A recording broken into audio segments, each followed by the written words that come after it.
सादत हसन मंटो लिखते हैं कि मुझे एक मरतबा बाज़ार हुसन जाने का इत्तफाक हुआ। शदीद गर्मी का मौसम था। जिस घर में मैं गया वहां की नायिका 2 विंडो एयर कंडीशन चलाकर खुद को रजाई में लपेटे सर्दी से कपकपा रही थी। तो इस पर मैंने कहा कि आप एक एसी को बंद क्यों नहीं कर देती, इस तरह आपको बिल भी कम आएगा।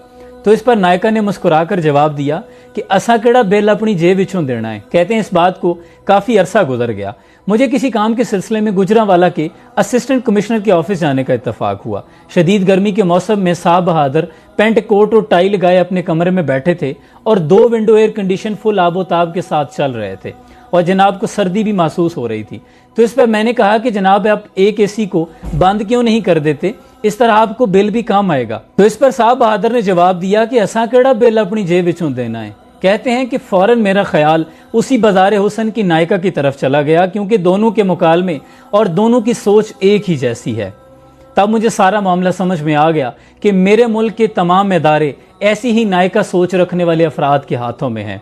जबकि इसके बरक्स कायद-ए-आज़म मोहम्मद अली जिन्नाह का मामूल ये था कि जब भी आप अपने कमरे से बाहर निकलते तो बिजली के तमाम स्विच ऑफ कर दिया करते।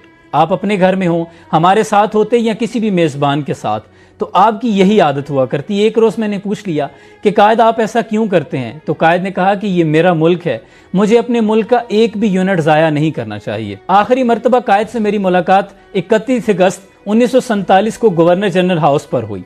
मुलाकात के बाद जब वो मामूल के मुताबिक मुझे सीढ़ियों पर छोड़ने के लिए आए तो कमरे से निकलते हुए हस्ब आदत उन्होंने बिजली के तमाम स्विच ऑफ कर दिए।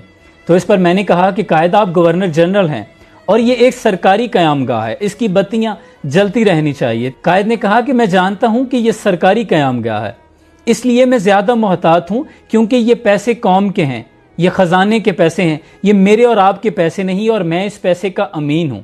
इसके बरक्स अगर मैं अपने घर में होता तो फिर मुझे इख्तियार था कि मैं बत्तियां जलाए रखता रात भर, लेकिन यहां मैं किसी और हैसियत से हूं। तुम जीने से नीचे उतर जाओ, मैं ये भी बल्ब बंद कर दूंगा। ये वो सोच थी जो मुल्क को बनाने वाली थी, और आज जो सोच है वो मुल्क को खाने वाली है। अब आपने फैसला करना है कि आप किस सोच के अमीन हैं। अल्लाह आसानियां हासिल और तकसीम करने का शर्फ अता फरमाए। आमीन।